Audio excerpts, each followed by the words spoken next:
അധ്യാപകരെ, പ്രിയപ്പെട്ട കൂട്ടുകാരെ, എല്ലാവർക്കും നമസ്കാരം. ഇന്ന് ജൂൺ 26 ലോക ലഹരി വിരുദ്ധ ദിനം. വ്യത്യസ്ത രൂപങ്ങളിലും ഭാവങ്ങളിലും ആധുനിക സമൂഹത്തിൽ ലഹരി സൃഷ്ടിക്കുന്ന അപകടങ്ങൾ ചൂണ്ടിക്കാണിച്ചുകൊണ്ട് ലഹരി ഉപഭോക്താക്കളെ ബോധവൽക്കരിക്കുന്ന ദിനം. ആ ലക്ഷ്യം മുൻനിർത്തിക്കൊണ്ട് 1987 ജൂൺ 26 മുതൽ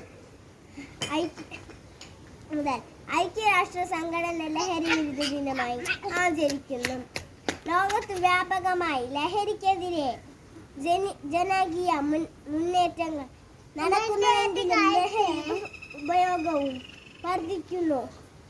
വിവിധ തരത്തിൽ മനുഷ്യരാശിയെ നശിപ്പിക്കുന്ന ലഹരിക്കെതിരെ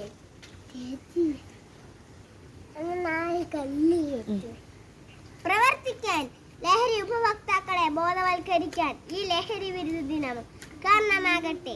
നമ്മുടെ കുടുംബവും നല്ല സൗഹൃദങ്ങളും നല്ല സന്ദേശങ്ങളും നൽകുന്ന പുസ്തകങ്ങളാകട്ടെ നമ്മുടെ ലഹരി.